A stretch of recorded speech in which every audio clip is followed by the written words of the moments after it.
Um, Today we have esteemed panel here, people who have been in the industry for a very, very long time. And both Rajiv Ramaswamy as well as Vijay Pullur, they are also on the board of OSAT USA with me over here, along with many other volunteers. So OSAT, as Wadi was saying, has both an organization in India, which is the one which actually does the real work of executing, building these schools. And OSAT USA primarily contributes in raising money towards building these schools. And OSAT India also raises money through corporations and individual donors. So the work that is being done by OSAT is extremely well received, and it's a very, very noble cause of ensuring that children actually get safe schools to attend. And many of us are very privileged to be going to good schools, although I come from a village, and one of my schools as well was pretty much in the same shape when I was going to school.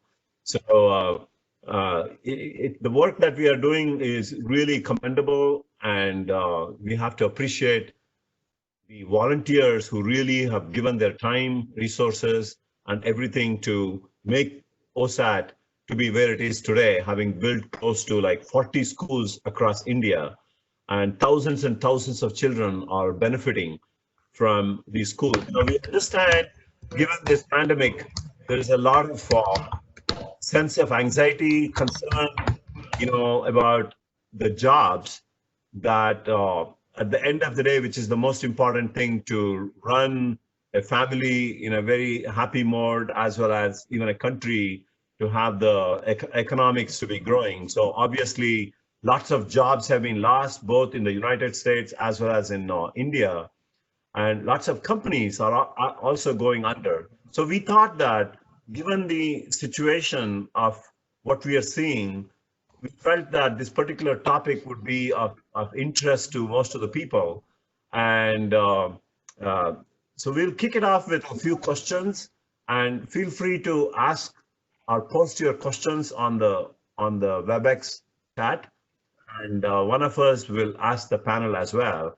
As I said, the panel that are here, everyone, they have employed thousands and thousands of people, both in India as well as in the US. So that's a very good sign, because they have a complete perspective of the job situation, and given this COVID kind of a situation, what the jobs would look like moving forward. So I'm going to start with a general question to all three of our esteemed panel, Vijay, Santosh, and Rajiv as well. So please describe the job situation in each of your companies or related industries during this COVID-19 or post-COVID-19, as companies will start seeing the impact of many businesses going under or filing for bankruptcies. And we have just seen Hertz, for example, filing for bankruptcy, and many of your business, right, is ultimately dependent on consumer spending, which relates to how these rest of the industries are actually going to spend, because those are your typical customers, the travel industries, the hospitality industries, right? Many of those guys are all your customers. So how do you see the impact of some of these industries, as we can see today, are being massively impacted because of this COVID-19 situation? Travel being restricted, airplanes are not flying, and hotels are not being occupied, and Disneyland is closed for the first time in the history, right? So a lot of these massive challenges that this pandemic is posing, and they all would be directly or indirectly ultimately going to be impacting your business as well. So how do you see the market for you guys moving forward? You want me to go? Yeah, Rajiv, why don't you take the question first? Okay, so first of all, there's if you look at the macroeconomic picture, there's no doubt that economies around the world are shrinking right now. Yeah. Gross domestic product, GDP, is down across the board, pretty much everywhere in the world. And if you look at how that's being modeled by most people, we expect that the economy will continue to compress through the next couple of quarters at least. And then most people are saying, well, assuming an optimistic picture here in terms of the recovery, things will start recovering perhaps towards the end of the year and beyond. That's sort of the big picture view. Yeah. Now, within that picture, of course, as you said, BV, number of industries are very, impacted even more so than others, right? I mean, yeah, if you're in hospitality, if you're in transportation, if you're a small or medium business that's very service oriented, these businesses are all being hurt in a very significant way. Even if you're in retail, aside from essential retail, if you're in groceries and stuff like that, you're doing well. But if you're selling clothes, it's not a great place, right? So non-essential groceries are also retail is also being hurt. So if you look at the industry specifically, and you look at GDP, we are in the tech industry, and so when I look at the industry and I look at the relative performance, so I think as the GDP comes down, of course, spending across the board comes down, but relatively, spending on technology is actually going to be higher than GDP spend. The rate at which technology spend will grow will be higher than GDP spend.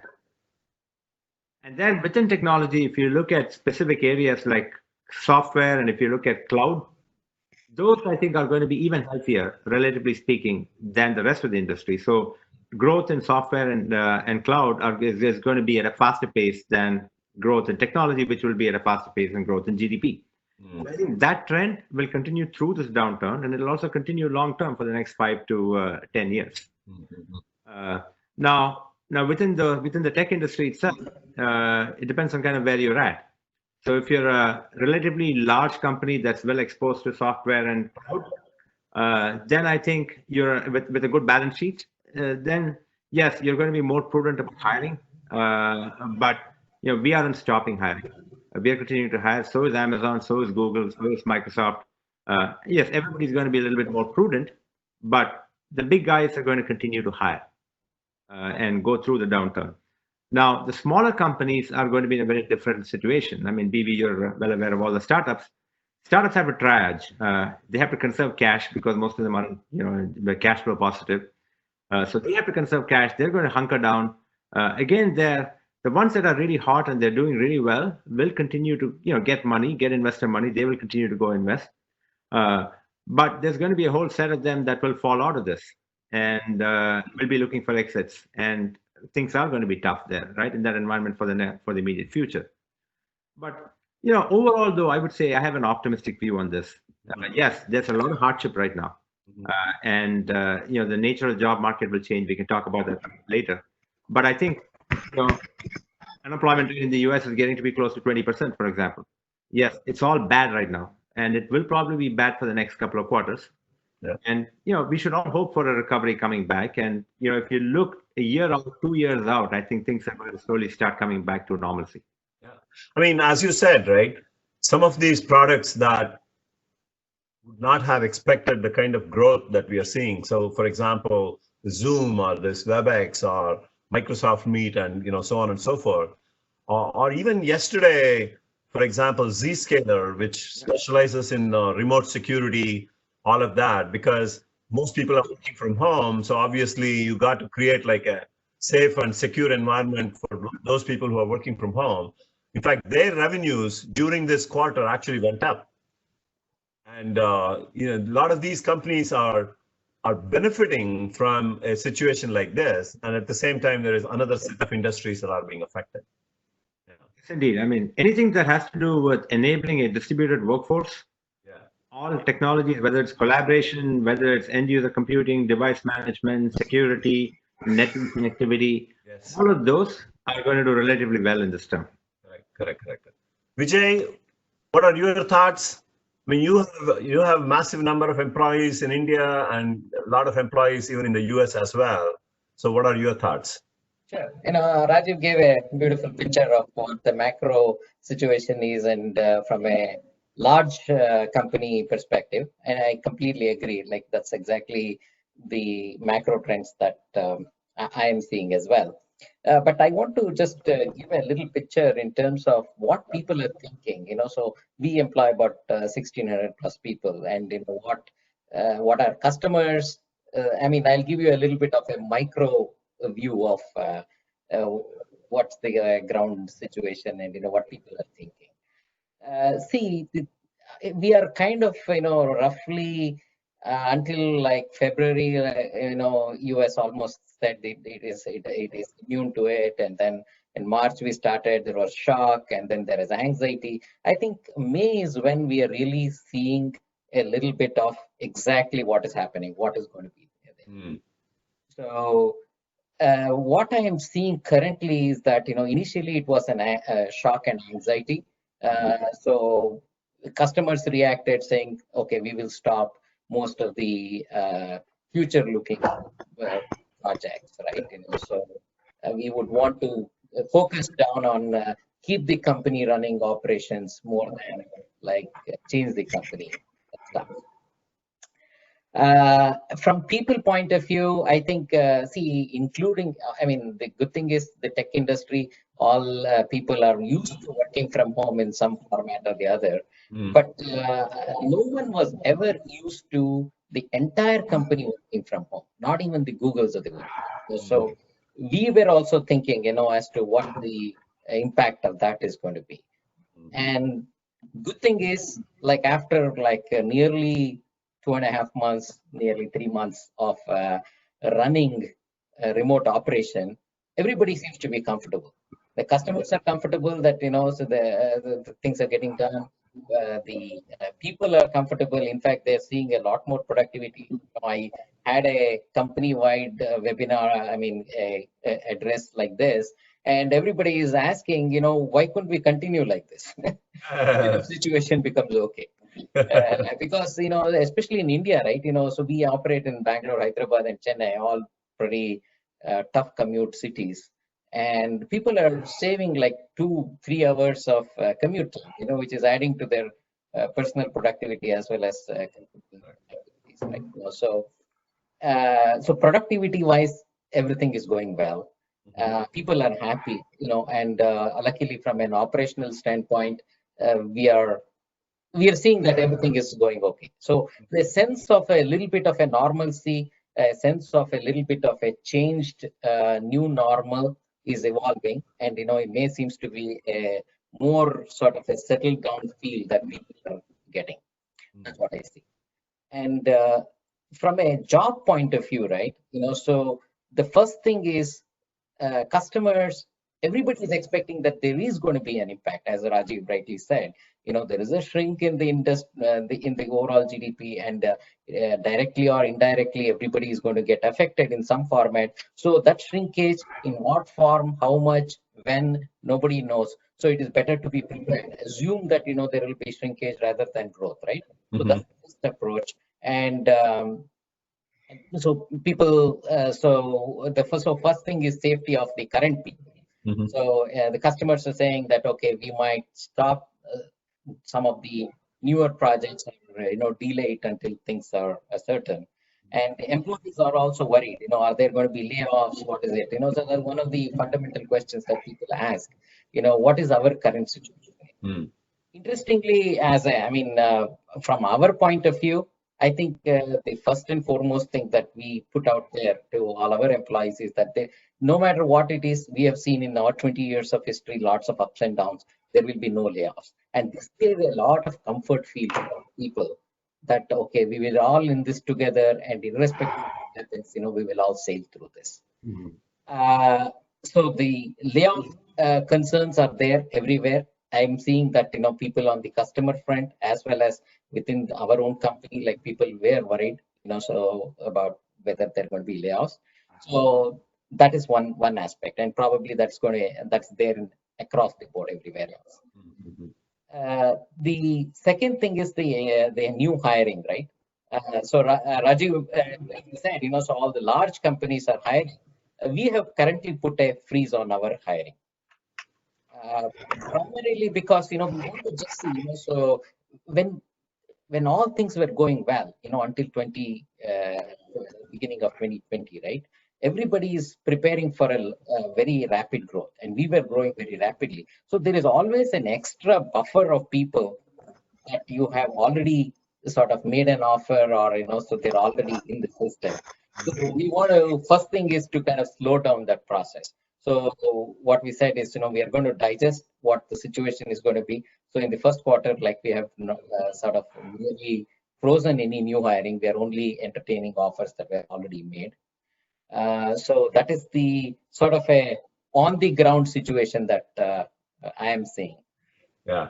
Also, we were just discussing just before this that you now seeing an example of a situation where a large opportunity popped up actually during this COVID season, and you are like almost ready to close that. So the entire opportunity is happening during this COVID season. That's actually a very encouraging thing.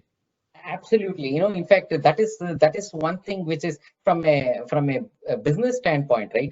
So initially it was completely new. Really, in the March month was a complete halt in any kind of a new business generation discussions. And so we started to see, in fact, like, so there are lots of smaller deals and existing customer stuff, so it keeps happening, whatever was there in the pipeline already. But for the first time, we are seeing one multi-million-dollar opportunities kind of developing during this time, and hopefully it's going to close, and we are keeping our fingers crossed. And that's a good sign. If that happens, that's kind of a proof that, so things can kind of work well in this new normal, and new business can grow as well. Yeah, correct. Yeah. Vijay, I think just to comment on that also, I mean, I think most companies, as we all went into this, sort of suddenly, first phase was, boy, okay, what's going on? Let me, keep my business continuity focused. Let me just figure out, barely how to keep my lights on. I think we're past that phase now after a couple of months of this, and most people, like you said, are adjusting to what I would call a new normal in terms of how things are at. Yeah. And I think you're just starting to see, to your point, new opportunities, right? And what's the path is going forward, and people are starting to think about how we move forward, right, beyond this, now that they've come past that thing. So that's leading to a lot of hope here. Yeah, no, I agree. And going back to the point that you're talking about for startup companies, at least what we are advising many of the startup companies, if you have cash, then assume there is not going to be any growth, right, for the next 12 to 18 months. So which means whatever cash you have, you operate in such a way that that cash is going to last for that 12 to 18 months. And if you don't have the cash, if there is somebody who is willing to give you money, don't try to over negotiate for the terms, right? Get whatever money you can, put that into the bank, and at least figure out, right, how you can stay alive for 12 to 18 months. And personally, I myself have seen that many a times surviving and getting through a situation like this, because I went through this in 9/11 as well as in 2008 as well, and somehow surviving during this crisis period and then coming out of it, then because lots of other companies would have gone under because they would have not had enough money, so they would have shut down the company. So the ones who survive are the ones who will thrive very well. So let's go to Santosh Rao. Santosh, you have a different type of a business, which is more on hardware and consumer centric. What is your situation like? And give your thoughts, especially both in the Indian market as well as the international market, from a perspective and industry perspective. Yeah, good evening. Can you hear me? Yes. Yeah. So I think Mr. Rajiv and Mr. Vijay are already covered that. So I would like to just add on a few points to that. But as you know, I am from manufacturing.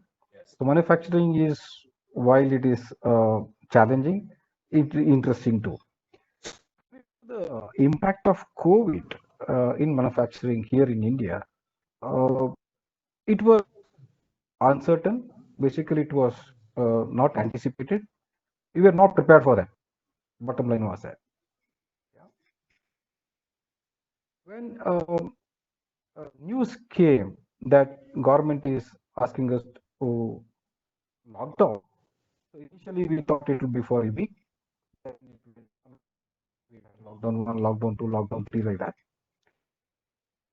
In Toyota, actually, even if you have to close down for one day, we prepare for almost for a month. But this aspect came as a shock, Mm. and it was difficult to get prepared for that. Mm. It was unprecedented one. That's what I could say that. Mm. Here, some of the challenges what we had is okay, one is losing, both were the challenge. Losing, of course, as we said, it was very sudden, so we were not prepared for that, and we don't know how to manage. We had huge, big number of people, and especially maintaining the communication with them. It was a big challenge because there was a lot of panicky. So we had people from different parts of the state, different parts of the country. So they all have come back. How do you trace them? How do you keep in touch with them? Am I clear? Am I audible? I think you may want to turn off the video because of low bandwidth, because your audio is also getting affected. Yeah, no, go ahead. So, maintaining communication with the members and tracing, that was one big challenge. And also making plant ready for the opening, that was another big challenge. As you know, not doing well, as somebody said, the GDP is impacted. And of course, there's an impact of 40%. So automobile industry is badly hit because automobile industry is one where we employ a huge number of people. So that was a challenge here. But the issue is, how do we start the operations? Our sales. What is going to be the preference of the customers? Logistics or what? Because what happened is, Toyota, if you look at, basically we work with just-in-like concept, right? That's just-in-time concept. So the parts come from different parts of the country, but when the transport is totally closed. So maybe in one state, COVID is very high, other state is open, so but the parts you can't get. So this kind of practical issues we were facing. So the challenge was to manage the labor and uncertainty.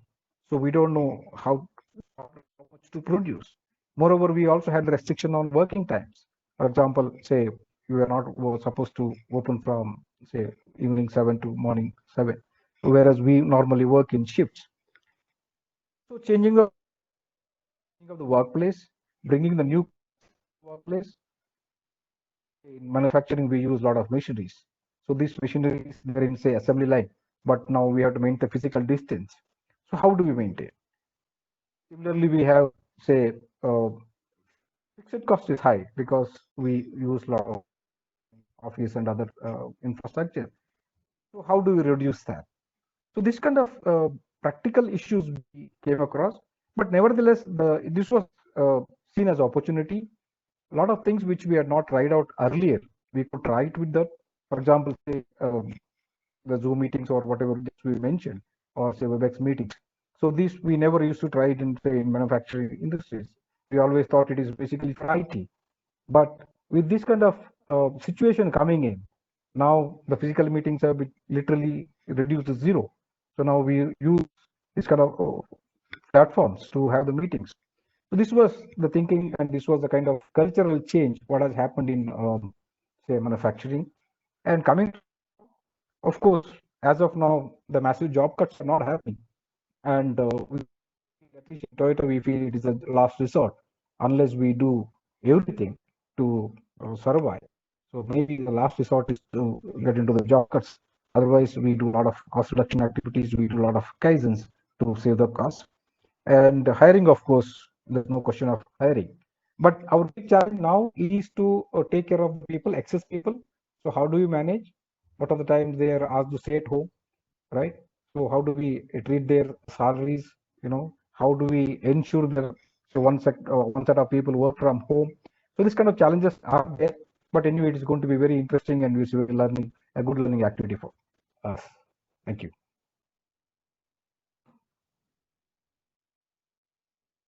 BV, you're muted. You're muted.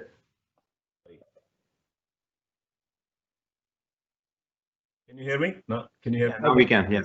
Yeah.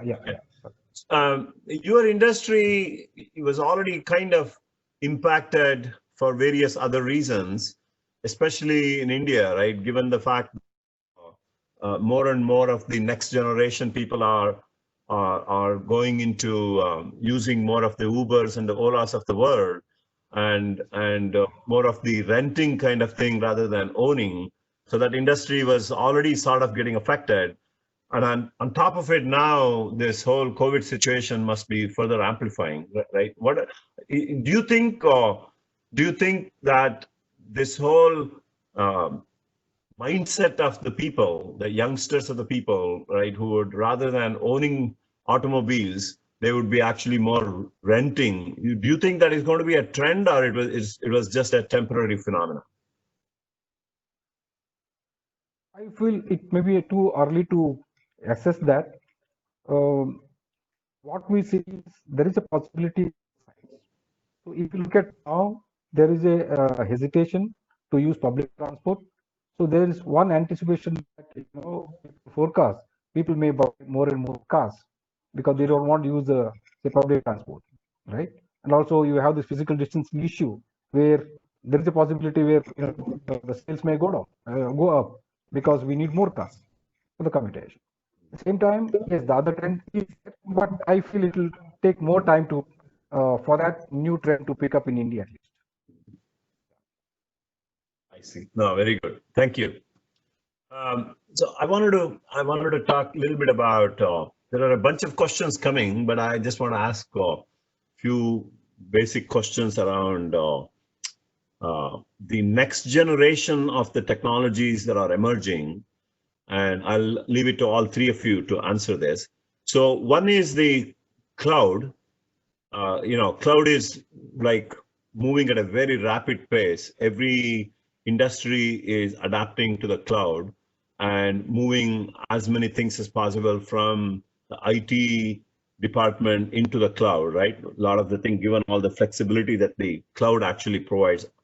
And the second is this whole AI, artificial intelligence.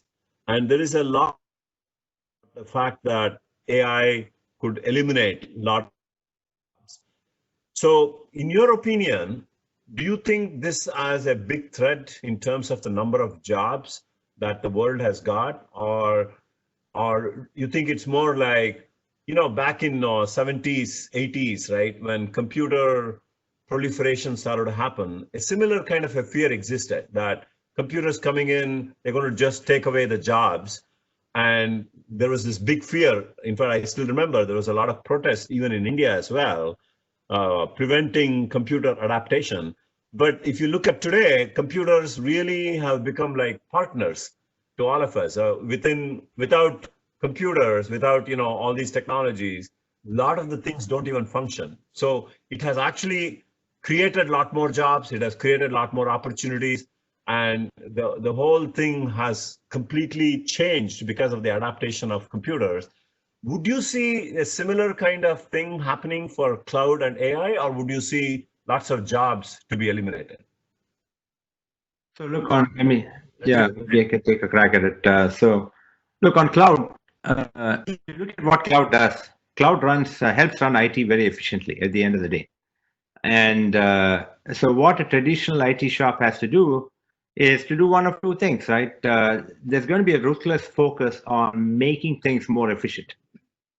And that means more automation and so forth, right? So what the cloud has done is provided an easy way, much more efficient way for running applications. Yeah. And the companies that will continue with on-prem data centers are the ones that need it for regulatory reasons, for example, and have issues with respect to where they store their data and data sovereignty, local issues, etc. And they're just going to have to figure out how to run their own IT operations very efficiently and create their own internal clouds, for example.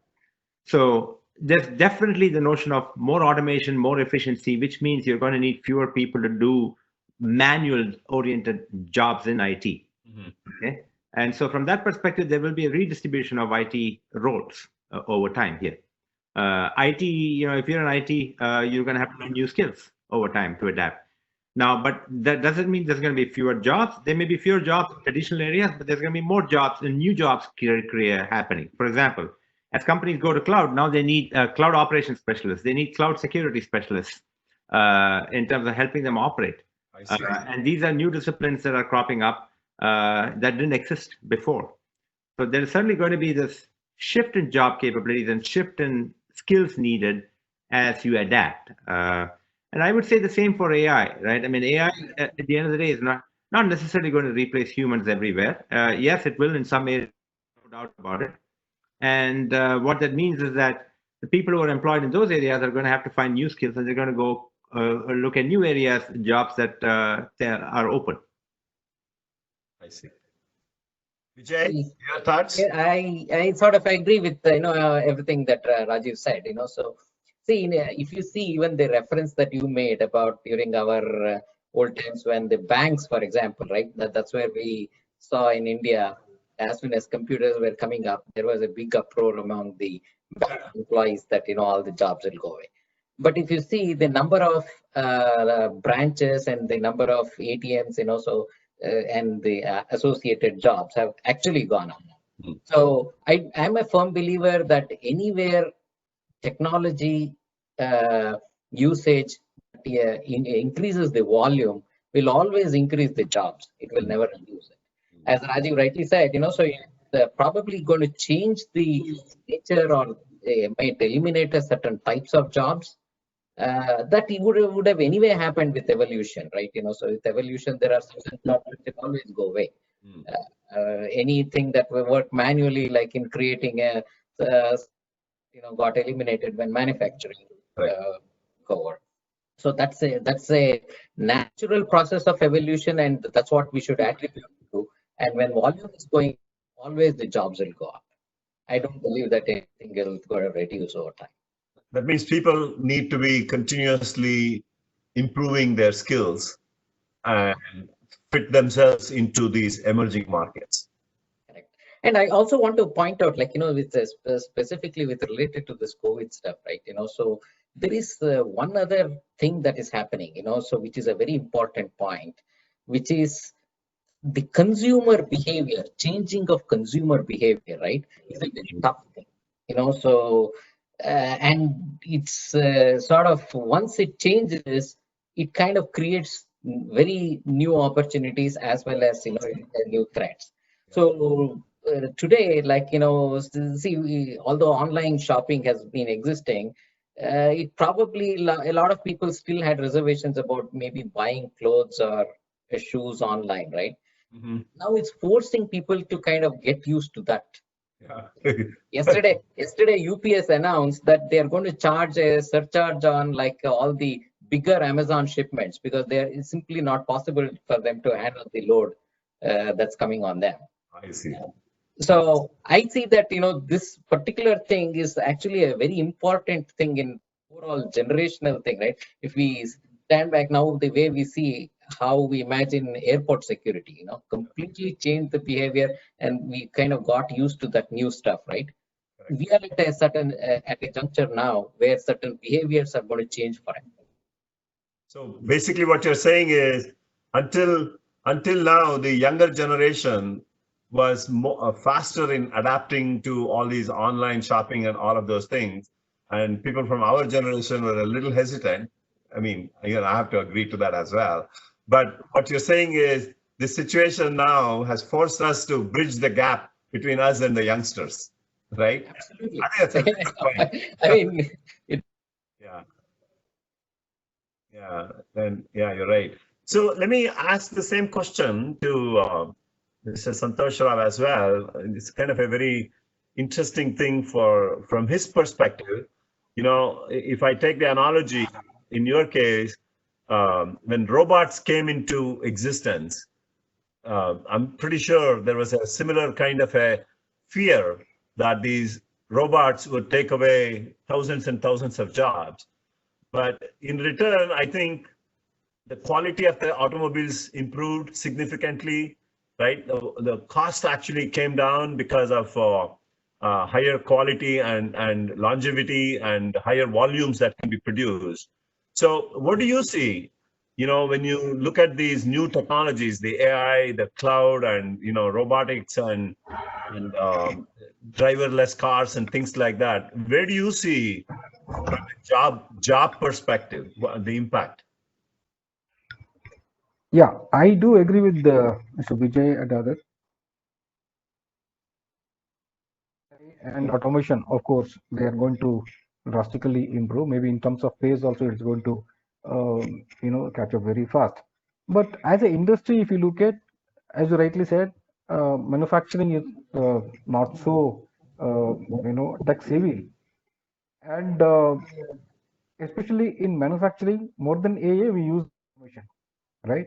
So, but the thing what we need to look at is the labor cost as well as automation. So we need to assess. Suppose, for example, if I put the automation in terms of cost, if it is not meeting my target or the plan, then and if the labor is cheap, then obviously we go for labor intensive activities. But otherwise, automation, it should bring down the labor. But I strongly feel, at least as a HR person, I feel that the technology will not lead to employment loss. It will lead to each activity or each area generates new types of employment. Maybe the kind of software engineers what we are seeing today, they are not the same software engineers what we are seeing say 10 years back. So there are more disciplines, more functions coming. So I feel this kind of technology evolution, though it's only a phase what we need to go through, but that will create definitely more employment of different types. So we always talk about job transformation. This is my gut feeling. Yeah. We have a very interesting question from a non-IT person. I have two questions. I'm not from the IT industry, and I see that now because of COVID, everyone has to be connected but physically disconnected, for which every industry needs more IT solution. So won't there be more opportunities in the IT industry? And does it mean more and more people also need to be trained to fit?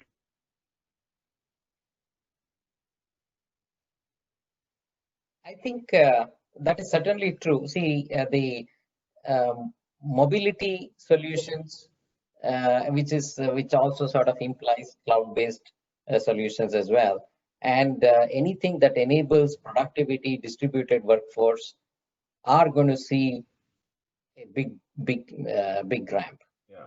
And so everybody, right? So as Santosh pointed out, so that much of his company was not used to using Zoom or any sort of video conferencing stuff, and now everybody has forced to use, right?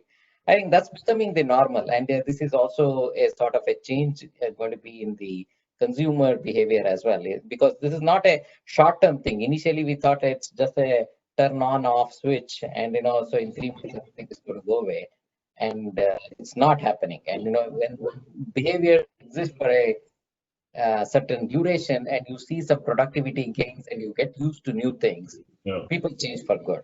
So I see that certainly those things will have a huge uptake.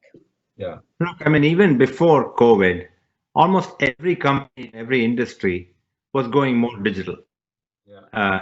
I mean, if you're a bank, for example, I mean, we have a big project with State Bank of India where we're automating like 25,000 branches, right, in India, and this transformation was happening in every industry, right? You look at transportation, you saw people like Uber and come through. You look at hospitality, it was Airbnb, but every company, if you're a large retailer like Walmart, you're going through a digital transformation yourself. Now, what this crisis has done is it's accelerated the pace of that, because companies have realized, regardless of which sector you're in, regardless of which vertical you're in, that going digital, they have to actually even go faster. And in some cases, things that they've done over many, many years, they've now accelerated to being able to do this overnight. Just think about how many more people are shopping online for everything these days compared to they were already shopping for online before, But if you think about the sheer volume of people now shopping online compared to where it was pre-COVID, it's just tons more, right? Yeah. And so even companies that were slow to go there have now adopted dramatically. So from that perspective, I think this bodes well for technology, not just in tech companies, but technology and its use in every company, in every industry. I think so. And the pace of that is going to accelerate, regardless of where you're at. I mean, the way I look at it is computer science is almost like learning a language, English being such an important thing in any of our lives. So today, learning computer science it's almost like it's a very horizontal thing, unlike during our days when you learn computer science and you get into IT, but today you learn computer science because it's applied in every industries, every vertical market, and it's used in automobiles, it's used in hospitality, as you said, it's used in literally every other industry as well. Yeah. There is another question. Just want to give. Yeah, please go ahead. Yeah, I just want to add what you said. Basically, as the question came, it's going to improve the demand for IT engineers. Yes. So just a small example. Now started. So companies or a lot of startup companies, they got into the business of COVID-related business. To introductory say presentations wherein they say how they can help us for COVID-related matters. For example, say you track the distance with regard with the CCTV, for example, or you have say thermal checking, automated checkings. Every day one new product is coming. That is again the impact of COVID. Somewhere this kind of, demand is created in the market because of COVID, I feel. So, one of the biggest questions youngsters who are coming out of colleges is that what would be their situation given all this turmoil that's going on in the job market? And, these guys have worked hard for 4 years or 6 years, getting their college degree, undergrad or master's or, whatever it is. And they're all looking forward to that first job. And many of these companies are pulling out these offers, right? So what do you see from their perspective? Should they just wait it out or should they do something else? I think it's a big concern for many of the students. I mean, I also teach in many of the universities. A lot of these students have expressed the same concern to me also. What are you seeing in the market, from your own company perspective and in general advice to youngsters like this? Yeah, I mean, I'd say, first of all, they have to cast a very broad net in their job search. There's no doubt that things are going to be more difficult. Don't lose heart because, for many of them, it's their first job and they have a long career ahead of them. And I would look at this as a very temporary situation as opposed to a permanent situation. So you've got several options. First is, of course, cast your net very widely and, reach out into your networks, talk to everybody you can possibly that can help you find a job. And look broad. The other thing that's naturally happening as a result of this is companies are more flexible about hiring people in different locations. Not necessarily, they don't have to have everybody located where the company is. And that trend could really help here. Second is, if you're an undergrad, maybe this is an opportunity to go spend one more year in college and get a master's degree, right? While you wait for the job market to improve.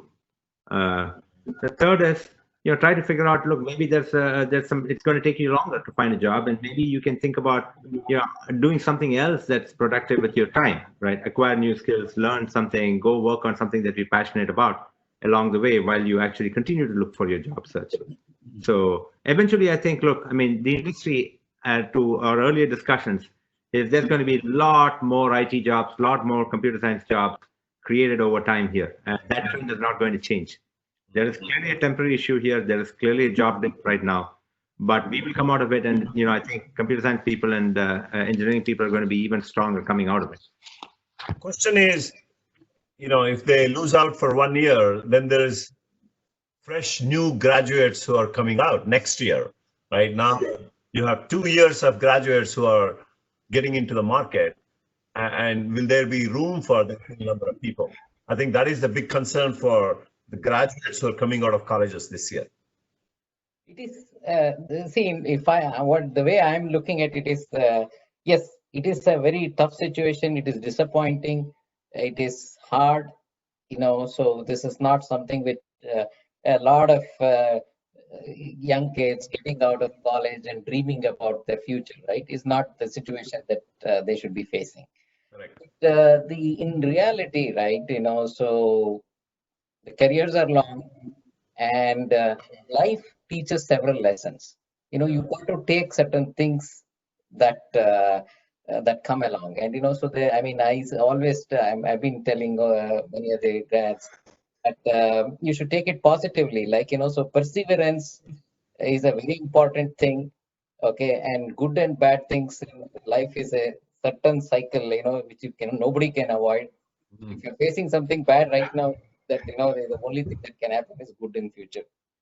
And staying positive, staying retraining. See, this is reskilling.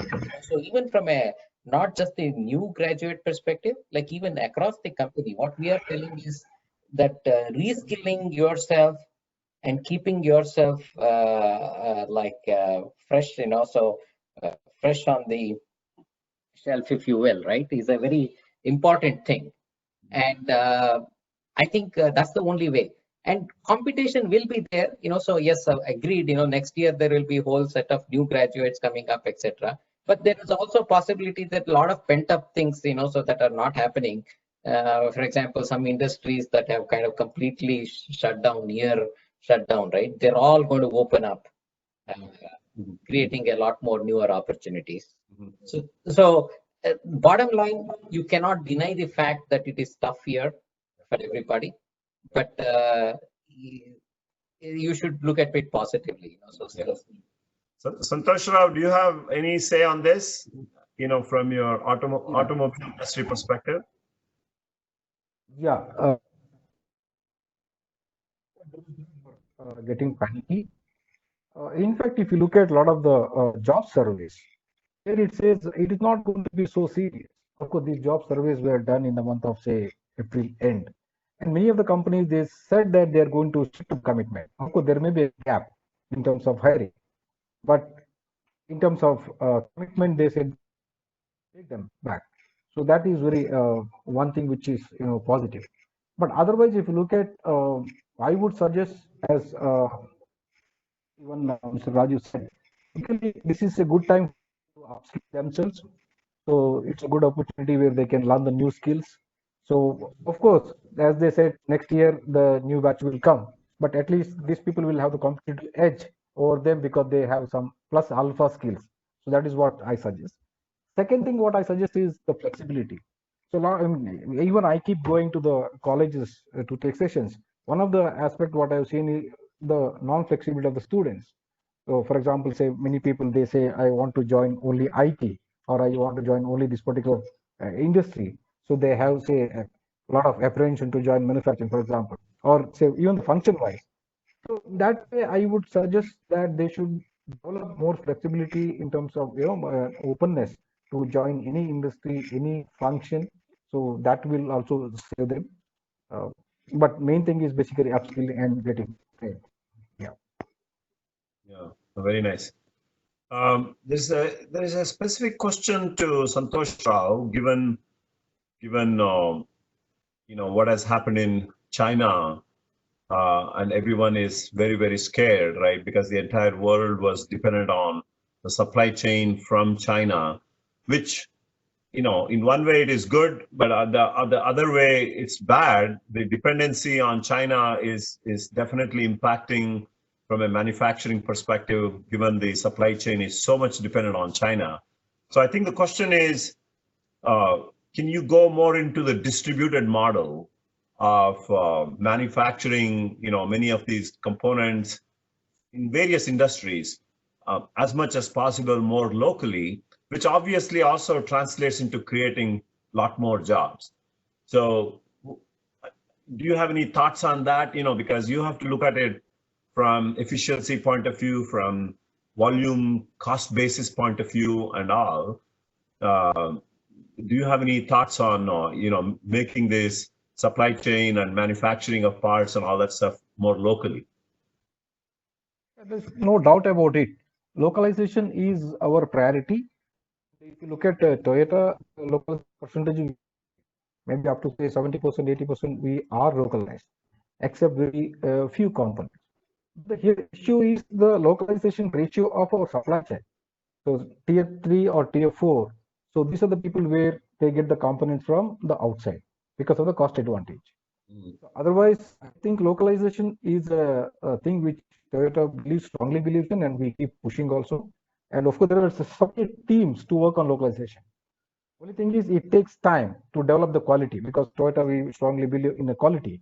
So even the local supplier should be able to meet the quality, whatever we produce, for example, they say in Japan or Thailand. That is where the focus comes. So otherwise, we do agree with them that we have to get localized. We have to, support the local employment, and that is how we promote the local community. Apparently, there was a recent article in Deccan Herald that kind of indicated India's startup capital, Bangalore, may see almost like 8,000 startups that will wind down because of lack of funding and lack of market traction and so on and so forth, which could lead to almost like 50,000 jobs to be lost. I mean, this is a big chunk, right? So, what do you think is the future for these people or these companies?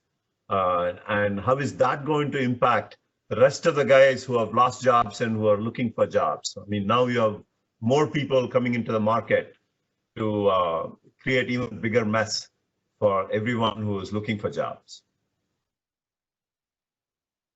Maybe I can address that. See, yes, I also read this article, and also see, the two things that we need to separate here, right? See, the startup success rate with or without COVID is one thing. So the startup success rate without any COVID type of a situation, right, itself is a low single digit probability. So it's not like, so we should blame the whole ecosystem of the startups that might actually go under completely to the current situation. That's point number one.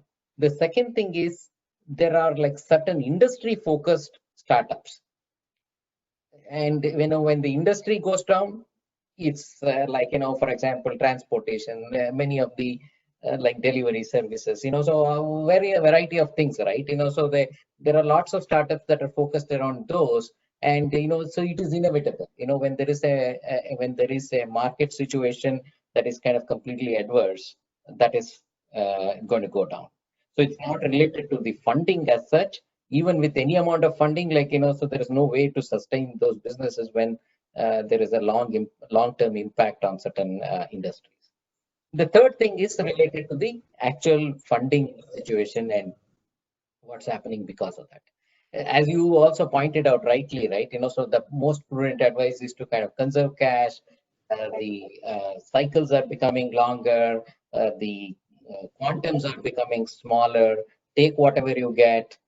So I mean, yes, it's going to be hard, and it is much harder at the very early stage. Even if we look at, right, so we also run a sort of an incubation within the company, right, where we have 3 stages. There are lots of early stage stuff that we do, which are more putting into research and creating something for a long-term future. And there are certain things that are in early stage, and there are established startups, I mean, within our ecosystem. So the established ones will probably go on. Like, there will be some hiccups, but they will continue.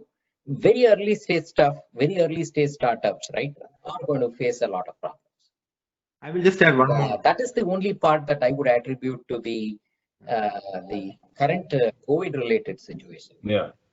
This will also bring out a cultural thing here, right? So if you look at the difference between perhaps the Bay Area and Bangalore here, in the Bay Area, right? I mean, there's an inherent understanding that you're going to do a startup, there's risk, there's high risk of failure, and it's perfectly okay to fail. And if this happens, then you'll go on to do another startup. You never go into a startup here with the intent of saying, it's a safe job. It's it's not the same as working for a big company, right? And that cultural understanding and awareness is there, and people are willing to go. You're accepting, taking on a risk to get a potential reward. And if it doesn't happen, you got to move on and do the next thing. Now, I'm not sure if that's quite there in India, right? Because when things are going hunky-dory and everything is nice and there's a nice, flat upswing, people just go into startups and say, well, here's a way for me to make quick money. And that culture, I mean, it's going to have to be adjusted, all right? It's to Vijay's point, you realize that startups already have a high rate of failure, and perhaps some of that gets masked by the fact that some of them do really well, and everybody therefore chases them like lemmings and say, okay, well, let me go to a startup and have my hand at it. So in some out your cultural bias, and you have your willingness to take risks working for these, right? Versus maybe the right thing for you is to go to get a steady job in a big company. Right? I mean, it's going to separate out the people who want to go take risks and be entrepreneurs from the people who just want to go get a job. No, I think it's a very good point. I mean, in terms of the numbers, the statistics is 90 to 95% of the companies that are founded or started actually wind down. They don't go anywhere. Yeah. That's a significant number. And even as much as 35 to 40% of venture funded companies, in fact, go under as well. So that means even after they have received enough funding, because of various reasons, execution reasons, product market fit reasons, and other reasons, companies, go under even with venture funded companies. So as you said, that this company is going under is part of the game. So mentally one has to be prepared. And the other problem that I saw in India was that somehow, people were in this mode of volume game, right? I mean, if you look at the Diamond District in Bangalore, they were taking a lot of pride in 1,000 startups or 10,000 startups. So they were like more interested in creating more and more startups. And I always kept telling them that, this is not a volume game, because every startup requires a lot of mentoring, funding, and customers, all of execution face in this. And it's not a volume game. And I guess maybe this would be a good lesson for both the organizers of these incubations as well as entrepreneurs to relook at, what makes sense to create more successful companies. Yeah, and many times, right, see, when there is a new situation, there is always this PR news, with big numbers, big statistics to come out. Because I'm pretty sure, like, if people were publishing every year and it was coming in Deccan Herald, you would not see that kind of a stark difference in the number now against the previous one. Yeah. So one of the things that we were talking about, I want to ask this question. Given this COVID situation, obviously we are getting into a stage where people are working from home, and that poses different types of job opportunities, different type of challenges, and different skills are needed. So what do you see from your perspective, what the challenges, what the advantages are for a situation like this and moving forward? Ajit? Yeah, I think the nature of work has fundamentally changed. I think this situation, ironically, has really resulted in how both employees and employers think about, how, what work should look like going forward. Clearly, I think so far we've demonstrated that we are able to adapt. I think some of the longer term issues are still unclear, both for the employees and for the employers. For the employees, the question is, okay, I think there was a question in the chat about social isolation, and being completely isolated is not, it's against a lot of what we grew up with, right? So we have to figure out how to stay engaged, and it's not about productivity as much, but it's about mental health and staying engaged through this process as an employee. On the other hand, it gives you great flexibility. It gives you the ability to go deal with what you need for your family and avoid time spent in commutes and be more productive, right? And to a large extent, we're able to get the work done. Now, from an employer's perspective, this, and we are certainly among the companies thinking about what this means for Work 2.0, as we call it, is that I think the nature of the workforce can be a lot more distributed than it is today. So which means that we can go out there and hire talent anywhere in the world to a large extent and enable that talent to be harnessed and be productive. Number one, right? Number two could be that, look, I mean, people are not necessarily going to come to work every day in a routine way, right? If you come forward, maybe people are going to come to work on specific days to meet with their teams and be more collaborative, and then they can go back and do a lot of their work from home. And from that perspective, the office is going to become more of a place to collaborate than as a place for you to come and have a desk and go sit and work there. Right? So that's the other kind of change. Then you have to think about career development and how you measure productivity and how you keep employees engaged for both from an employee perspective, what's my career path if I'm working at home, and how do I get promoted, and what do I need to do? And at the same time, for the managers who are dealing with these employees at home, have to also figure out how to manage in this environment. So there's a lot of change coming here in terms of how we adapt both sides, right? Employers and employees, in terms of working in this. But I think it again presents a lot more opportunities here for both sides to be more flexible and to drive, much more engagement overall and personal satisfaction. Yeah. See, the other thing here, right? See, today what we are seeing is, see, we talked about the customer situation. Remember the new business. Are we able to generate new leads and close larger leads, right? Similarly, onboarding new employees and integrating them into this culture. Every company has a characteristic, a DNA, and when you bring in a new employee, they kind of integrate and see things happening rather than reading stuff and say formal material, right? Yeah. So that's how people kind of get integrated into the culture. We have to see how that is going to work if we kind of go into a distributed model of working. And I want to also specifically talk about in India, although like in India, we service mostly global customers and we promote distributed work. In India, people actually want to work together, so in the longer term, like, how the impact is going to be, mentally as well as overall, right? We need to see that. The final thing is in terms of, again, mostly developers, they're not very good communicators. So they can do the job well, but so they're not very good at communication. So that's one of the becoming a very important aspect now, to get the productivity up and the team up and running. So that's a very good point. Yeah, because if you cannot communicate properly, especially remotely, then you are not telling your boss or whoever it is, right, about the work that you are doing. So it's very important for you to develop those communications. Excellent point. What about in the automobile industry? Do you see this phenomena continuing or going back to the original days? Santosh Rao? Yeah, this work is if you look at it, it's a forced option. So we did not have any other option because of this lockdown situation.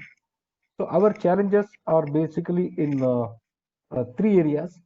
First one is, the type of jobs can be done based on this work from home concept, because majority of our work is, say shop floor based. Only about say 30% from office or supervisors. So can they do this activity from in the type of job is difficult. So that is first challenge. Second thing is, how do you create the infrastructure? We never used to have this, say, good internet at home for the employees, or say laptops, or that is in the manufacturing sector, it's totally different, and unlike IT. So creation of this infrastructure is another major challenge for us. Then Third one, of course, is already said. How do you measure the productivity? So what kind of KPIs can be set? What kind of targets can be set? So that is the third challenge what we have the work from home concept. But ultimately, one and it's another challenge what we have, at least in manufacturing sector, is how do you change the mindset of the employees to accept this work from home is another set of type of work itself. Because typically people come here for 8 hours of work, so you spend the time in factory and go back. But the moment you say work from home, then it is like a holiday for them, right? So that commitment, that dedication, how do you bring even in the concept of work from home? I think that is another challenge for manufacturing setup. But we have just started it. I think we will, we have a long way to go, but surely this will pick up in manufacturing. That is my gut feeling. Yeah, yeah. Well, I was hoping next time when I come to Bangalore, Bangalore would have adopted this new philosophy of more people working from home that would reduce the traffic on the roads, right? Hopefully that will happen. Yes, yes. Otherwise, we'll be spending 2 hours going from place A to place B. No, but Santosh is going to sell a lot more cars Yeah, on the way. that's right. Yeah. I just want to be respectful of the time for the speakers because we are already like 11 minutes past the hour. And also, I want to be respectful of the rest of the team as well. So, Vadiraj Bhatt? So we have about 4 minutes. I think you can now go through concluding remarks. Okay. We have answered most of the question. I think we can just walk through the closing remarks. Okay. Okay. Good. Yeah. So let me ask each and every one of you here that address this issue and then, advice to the OSAT donors, OSAT volunteers, and everyone who is assembled here. In terms of the disparity that is being created, right, in this world for various reasons, and where do you see this disparity heading towards, and how this is going to impact the jobs in future, and your advice to all the OSAT volunteers and donors? Go ahead. And when you say disparity, are you talking about economic disparity, BB? What do you mean by disparity? Yeah, mainly the economic disparity, right? I mean, especially this IT has created such massive disparity, even in the Bay Area, not just Bay Area, in the United States as well, right? The ratio of the haves to have-nots has significantly increased over the last decade or so. And India is even more visible because there's a lot more of these IT jobs that have been created, and they make a lot more compared to others who are in the traditional industries. Yeah, look, I mean, I think I will just say that, I mean, there's always been economic disparity in the world. It's actually getting worse, not better, over time. The rich get richer, the poor get poorer. I mean, that's been an old adage, and it's still very much true. And I think more so now than ever, those of us who are fortunate, I mean, many of us here are fortunate to have comfortable jobs, comfortable lives, and we are in a position of comfort relatively compared to so many people who are in hardship. Mm-hmm. So I think the world needs to operate as a community. And those of us who are fortunate have the responsibility to actually contribute to make the lives of the less fortunate better. And OSAT, of course, is one example of how we're all coming together to do that as a community.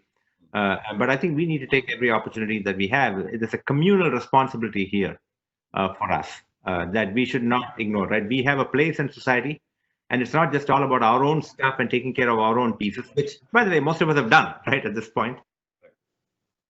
How you can actually contribute to improving the state of the rest of the world. That's the way I think about it. It's my personal ethic. Very well said. Very well said. Vijay? Yeah.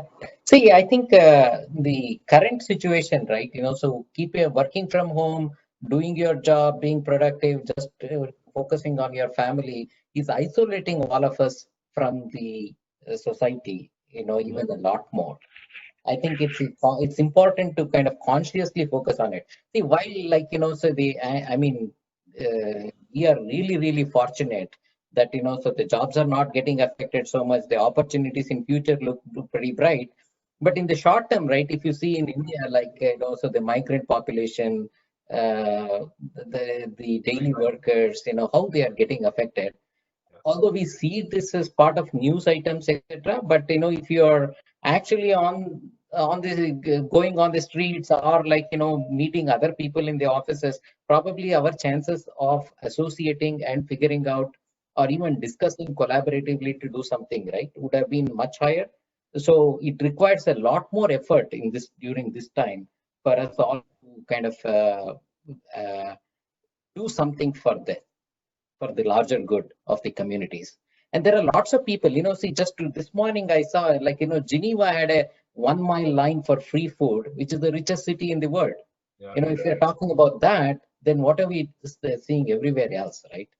So I think it's more important to do some things, and probably as a short term, I would say, like OSAT also, if we can think about something which is probably even falling outside of our school paradigm, right? So our focus area of creating schools to kind of address something in the community, that would be great. I think we should all be very, very conscious that we need to do something, and the general parameters, as I said, meeting people, being in the part of the society is kind of cut down. So we got to do even more effort to be part of that. So we should all collectively discuss this as part of OSAT. Very well said. Very well. Santosh Ram, your thoughts? Yeah, of course, it is very simple. That it is basically people. So here, both as industry as well as person. As an industry, if I take care of my employees, there are hundreds of people who are dependent on them. So obviously, that will create a good thing in society, and also that society will get benefit. So in that way, industry also has to take care. But as a human being, it is my responsibility to take care of other human beings. So I think that is a basic. This discipline has to come in everybody, and that's my thought. Yeah. So I just wanted to update. I think Vijay's point on what OSAT is doing post COVID is that we are actually putting up a plan to help schools to deal with the post-COVID-19 situation. So we are kind of working very actively to enable them, because right now there's a whole lot of uncertainty about what school should be, especially in rural India, how it should operate, what are the parameters, how the health is going to be looked at, and how the teachers are going to deal with it. So we are kind of putting up a statement of the operation, and we are working with the teachers, we are working with the administrators to say how can we enable them to make sure the kids are ready for post-COVID-19 situation. So we are very actively working on that. We have very eminent people like Prasad Rao, Sudhir and Srikanth who are leading this effort. Very soon we will be piloting it and then proposing it to the government as well. And we also have kicked off this one mask at a time contest, right? Trying to basically educate the children to take a creative approach in really addressing the problem as things start to open up. Then when these children go back to school, it's important for them and their parents to have some sort of a mask to protect themselves and to protect others. So there is a competition that OSAT has kicked off, which is very phenomenal idea. And it's called One Mask at a Time. And anybody who is interested in sponsoring that event will be really good. And we plan to award a couple of prizes to the children who come up with the best design from various angles. And I think this is a really creative concept that OSAT volunteers have come up with. And so these are the kind of initiatives that OSAT has responded with.